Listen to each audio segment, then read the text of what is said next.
Hi, everybody. Welcome to this webinar of Silicon Valley Certification Hub. Today, we will talk about B2B sales and how to grow with business to business deals. So, here with us is Alec Petros. His founding team, he's part of the founding team of Orium. So, how are you, Alec? How's everything going? Doing amazing, Alejandro. Thank you for having me. Happy to be here.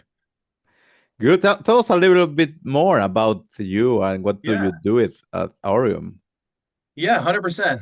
I'm Alec, part of the founding team of Orium. We really are on the forefront of technology. Everyone probably says that these days, especially being in San Francisco, but we're building multimodal impersonation for selling. So we're building pretty our own foundational models to really impersonate you to sell through voice, through text, through video. And we're really at the forefront of it. So I'm really excited to share some insights today of sort of what we're seeing. We have seen everything in AI and B2B sales. So would love to give some sort of feedback and our own guidance of what we're seeing, industry trends, etc. So excited to dive in. Perfect. Nice, nice. So, as you already saw in the title of this event, we are talking about smart selling, how B2B teams are using AI to win more deals. So today actually will be more like a conversation. So there's no slides, no pitches, nothing like that. It's more like based on Alec experience, we will talk about how to give you the best tips and so you can sell more in B2B. So let's start with a simple question. Alec, are you ready for the question? I'm kind of scared. I'm kind of scared. No, I'm ready. Let's do it. Perfect. So, where should B2B sales teams start with AI implementation? Yeah, 100%. I will preface it with I didn't say this at the top of the intro, but I am not an engineer.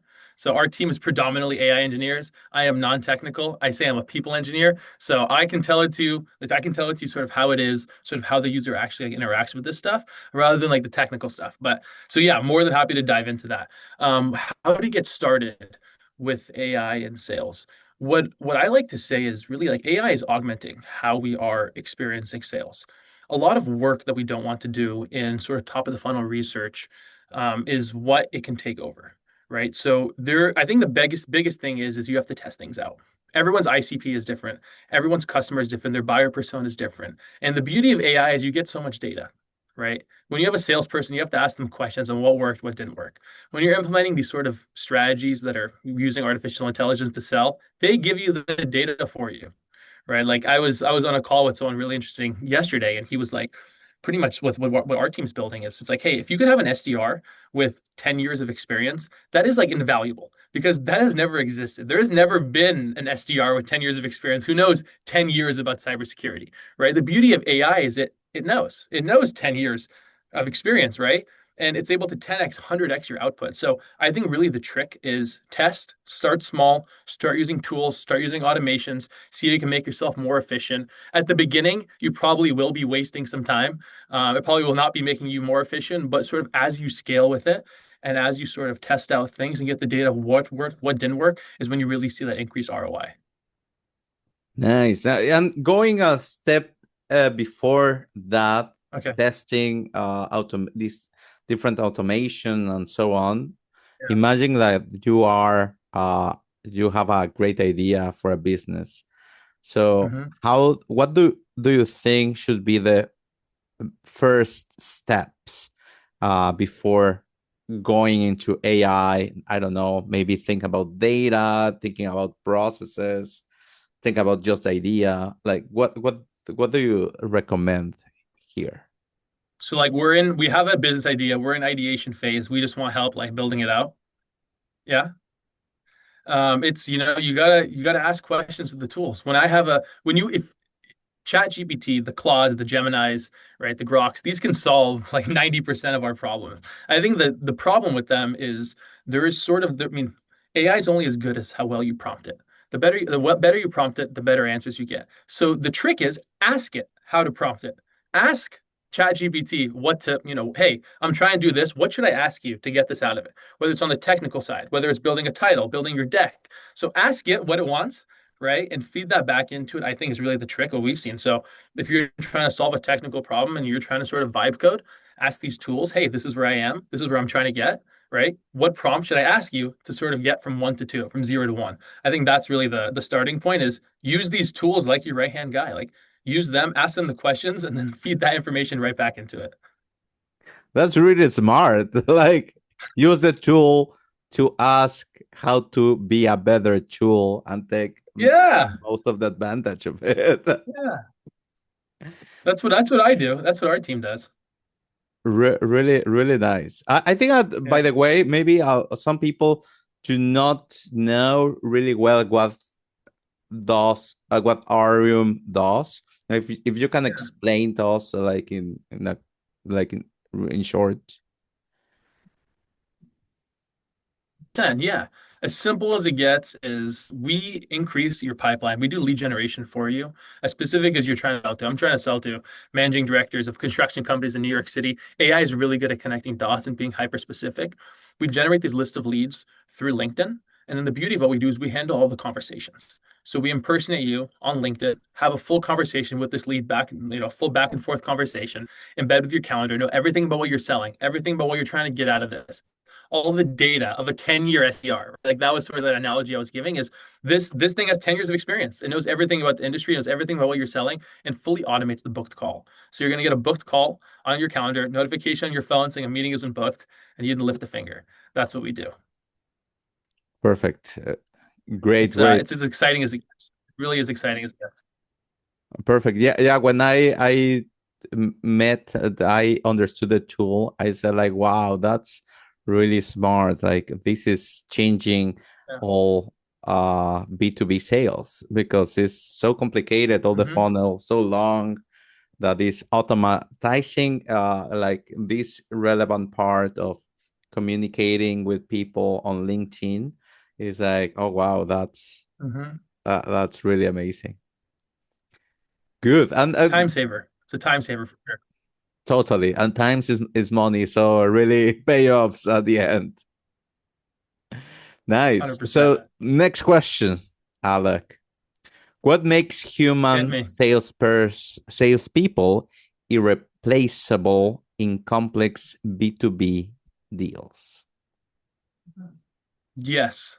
I think my sort of 10-year thesis, I don't know, I can't go past 10 years, is that you can't replace the salesperson. There is a part of sales that requires face to face. There is a part of sales that requires you to fall in love with me. It requires you to see yourself in my shoes, right? There are so many products out there. And especially in these larger B2B deals where you're dealing with 6, 7, 8-figure deals, you're not doing that with software. You're not buying that from an AI, right? You're not going to talk to a robot to make a transaction like that. You want to see me. You want to see my face. You want to see my emotions. You want to shake my hand. There's a certain amount of human touch and human feel that I think is required in the deal. A lot of the transactions that I've been a part of, it's because they liked me. There was something about Alec that they trusted. And when there's something about me that they trust and they can see it in my eyes, that's when you're able to make that deal. And I don't think AI is at the place either in both sides, in our trust to it or in its trust, of its actual ability to have these conversations to where you can do that. So I think how sort of I look at AI sales, or excuse, like when you're using AI to sort of augment sales, is that like a company like mine, like we're not in the business of replacing people, right? Like we're in the business of augmenting. We're in the business of making you more efficient. I talk to BDRs, they're like, hey, like I have to book 5 calls a week. That's my quota. I'll help you book 7, right? I'll book you 2 more calls, I'll book you 3 more calls a week. And now we just raise the bar.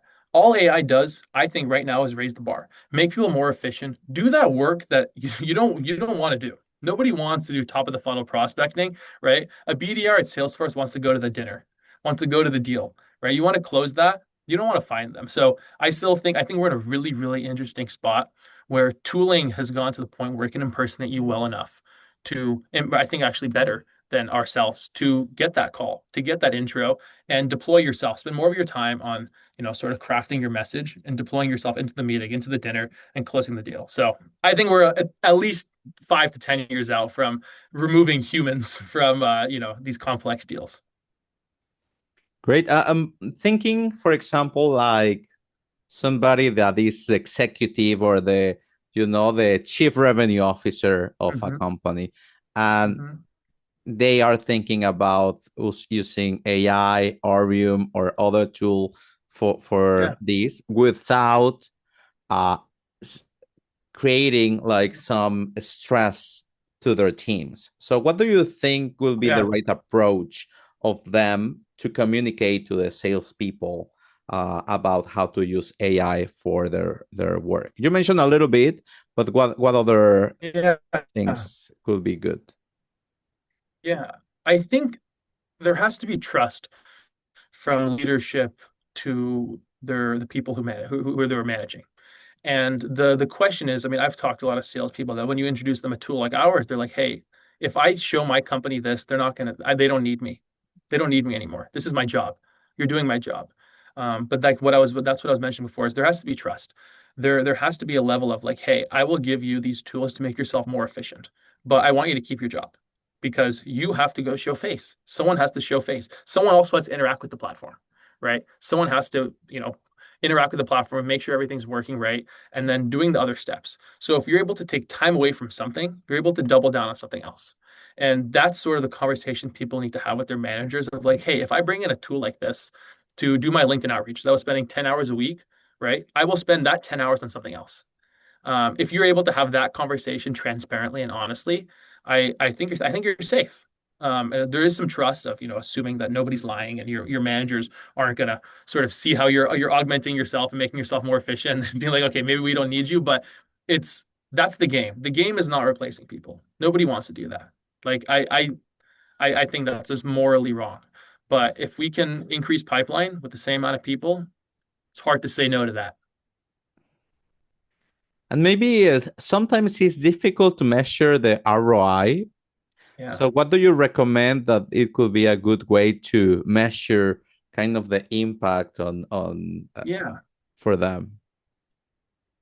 That's an interesting question, because a lot of the tooling that exists takes time to work. There's no silver bullets in this yet. It is hard to make something that immediately, hey, I just 5x pipeline, right? For example, with our company, when someone joins our platform, it takes time for the model to train. The longer you stay with it, the better it gets. The more it learns about you, the more it learns about your sales. When you take over a message, it learns why you took over that message. The next time, it won't. It will know what to say. It will send that response back. So it sometimes takes time to sort of cross the chasm and train these models to become smart. So I think you need to understand that there's a little bit of a grace period. There is a time where things are your implementation. Think of like implementation time before we're really at like 100% ramp period. Once you get to that point where you're at 100% ramp period of using these tooling, just put that data against the data of what was working before. For example, if you're testing a new way, a new platform, you're going from email to a LinkedIn to a call, right? Compare your email data, your click-through rates there, and how many deals you're closing there to your LinkedIn tooling, to your cold call tooling. And the beauty of a lot of these AI tools is they do the reporting for you, right? You don't need to ask your sales rep, oh, how many calls did you make today? How many of them, responded? How many of them were booked, follow-up booked, right? These platforms do that for you. Like our platform gives you that information for you. So you can really, you want to compare apples to apples. You can put, hey, my conversion data with your conversion data. My time saved is how much time you spent there. I think you really need to compare things to make sure you're getting that right ROI. But the caveat is give it time. There's no silver bullet with this. It takes time for things to work. It takes time for these systems to implement. But once you really get up, ramped up, you'll probably be in a good spot, efficiency wise. Yeah, totally makes sense. Like Yeah. people with all this, everything is going so fast that also we want fast results, and sometimes Yeah. that's not the best strategy. The best strategy Yeah. is, as you mentioned, take your time, compare then results versus the past, so maybe an A/B test, and iterate Hmm. from there. We are in like a go, go, go, now, now, now environment. I'm calling out of a accelerator in San Francisco that you live out of, you breathe out of, you do everything here. So I'm accustomed to that the craziness of working 7 days a week and wanting results fast. But at the end of the day, sometimes you have to take a step back. We are at the bleeding edge. We are at the forefront of technology. Like every day there is a new advancement. Like if you've been in AI for 6 months, you can be an expert. You can be like a leading expert because everything is so new. So you have to there takes time. Like there's bugs, there's problems. Like stuff happens because of how we're pushing. We're pushing it, right? Every day we're really pushing. So because of that, you have to give it the benefit of the doubt. You have to trust it and you sort of have to be like, okay, let's see, let's give it some time before you really make that judgment. That's what I've been saying. By the way, I think for me it was fascinating to hear about the accelerator. We have it in other conversation, but I don't Yeah. know what you can share here with the audience about that experience. How's that work? Also, it's super difficult to enter that specific accelerator. So if you can tell us like what's happened inside. Yeah, yeah, it's crazy. I we're in like a 30,000 square foot mansion in San Francisco. The accelerator is called HF0. There are thousands and tens of thousands of applicants. They let in 10 startups every quarter for a 12-week program, and it's a live-in residency. Founders live here 7 days a week. It is like a monastery. All distractions are removed. So all you do is build. All you do is push code. All you do is implement the product and change things for 12 weeks with every single thing, every single detail in your life is taken care of. Your food is cooked for you. Your clothes are laundered, like your dry cleaning is done. Your clothes are ironed. Your pills are picked up. Anything that you would be spending time on outside of work is completed. So all you focus on is work, and you're around such motivating people, which I think is one of the biggest values of, hey, you're working till 2 a.m. and you want to go to bed, but there's still someone working and you see it. They're right across from you. There's still someone there. You're like, I got to outwork this guy. And then you go to bed and then you wake up and that same guy was in the office before you. There's something about seeing that in an ecosystem like this that really fires up people. But yeah, it's a great opportunity. 12-week live-in residency, like like monastery for hackers is the best way to explain it. So it's been awesome so far. Wow, wow. What other companies or what do they do? Like, what are the other companies that are there? Yeah, there's currently 10 companies. Where all of them are in AI, some sense, right? That's as good as it gets right now. A few of them are in hardware, most of them are in software. I am not exactly, sure of sharing the names of all of them, but there will be a demo day at the end of the 12 weeks, and everyone goes live on sort of what they're building and what happened. And that's the day where you can see sort of what was the success of these past 12 weeks. The last 12 weeks had a great success of the last program they did, the last cohort. So let's see what happens. Our demo day is at the beginning of December. So we're really excited for that too. And fingers crossed it goes well. Nice. So really, this next month will be crazy for you, but nice. Yes. Yes. Congrats to you and all the founding team. Thank you. Thank you. It's been a journey. It's been a journey for sure. I've done incubators in the basement of my old school. I went to USC and I was in an incubator through the Greif Center in the basement. We had no windows, no nothing, and there's no amenities. And now we have this. So it's great to see. We're more than grateful to be here. Nice, amazing. Congrats. Now let's go to Thank you. Thank the you. final question, by the way, to go back to the recommendations for B2B sales. Yeah. So, final question so far, because I think that I will have a couple more later. But what do you think? Like, what parts of the sales process can AI actually replace today? Yeah. Back to business. I like it. Top of the funnel. Top of the funnel is where I would trust it 100%. You that is the work that nobody wants to do. Nobody wants to send the emails. Nobody wants to send the LinkedIn messages. Nobody wants to do those cold calls.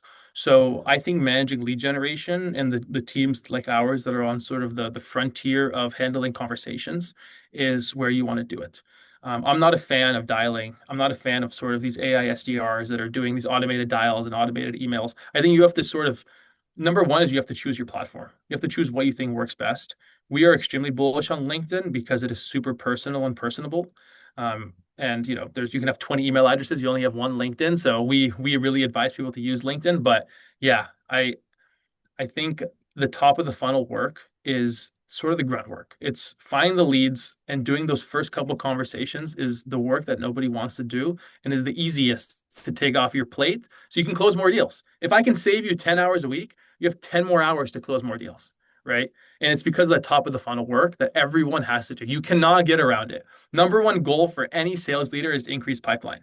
If you can guarantee increased pipeline for them, like that's the biggest thing. So if you're able to automate that and sort of let like give your employees like the autonomy and agency to be able to close more deals and get in front of more customers, it's a win-win. But I don't think we're at the point yet where you can get deeper into the sales cycle, deeper into the other strategies, like actually impersonating people and having like people talk to a robot. I'm not sure if we're there yet, but doing the lead generation and the top of the funnel, AI is mastered. Perfect. And I agree totally. And now I have another question. Like, what do you think are the don'ts for B2B sales? Hmm. Don't try too many things at once. I think it comes back to the trust thing that there is no silver bullet. Nobody has a silver bullet yet. Maybe we will one day. So try platforms, try different things. Give them some time, give them some grace, and test them out and see what works, what doesn't work. But I wouldn't throw 10 things in your tool stack, in your sort of your technology to test. I would start small and make sure things work. Find the people you trust, find the teams you trust, maybe the teams you can go even meet with and see in person. So yeah, I would really start small. We're not in a place yet where you want to just turn everything on and hope for the best. Like you want to monitor this. You really want to monitor this and make sure it's working up to your spec. So yeah, just don't go too crazy yet. Oh, that nice advice. Because sometimes, because Thanks. of the rush and all the Yeah, possibilities and all the comments, like, oh, try TikTok, try Instagram, whatever. But without a clear, specific strategy, it could be yeah, really messy. 100%, 100%. You have to make sure it's dialed in. Make sure you have conviction based on what you're doing. If you have conviction on it, do it 100%, right? Hit it hard. Hit it hard. Perfect. Good. And last advice that you want to share with the audience? Yeah. I mean, we are in an interesting time in life where people are doing crazy things in technology. And my advice is try to be on the bleeding edge. Try to either be a part of these teams or test out what these teams are doing and give your advice, give your feedback. It is highly valuable. We are, trying to augment sales teams. We're trying to augment sales cycles. These are industries that have existed for so many years, right? Tens, 20, hundreds of years, right? So yeah, just like try to help these teams out, test out what they're doing, give feedback, give advice. It's a great time to be alive. It's a scary time to be alive, but we're excited. So we just got to keep building. Be on the right side of history. When you're on a rocket ship, you can't get scared when it takes off. You just got to hold on. That's what I like to say. Totally. Perfect, Alec. So if you do you want to share like your social media or company information? Please, please, yeah. So yeah, you can find me on LinkedIn. I'm posting there all the time. Just Alec Petros. Our company is called Aurium, Aurium. .ai is the website. Check us out if you want to just hop on a call and chat sort of about LinkedIn strategy. It is our expertise. We've sent hundreds of thousands of messages, so we get fired up to talk about LinkedIn strategy. So yeah, feel free to reach out, connect with me on LinkedIn. But Alejandro, I really appreciate this. This was awesome. It's always great chatting. So thank you so much. Well, thanks to you, Alec, and thank you everybody to that is here in the webinar. And please let us know if you have some question or something, and we will have another call with Alec to go more in detail, and we can answer all your questions. Thank you, 100%. Looking everybody. forward to it. Thanks, guys. Thank you. Bye. Bye.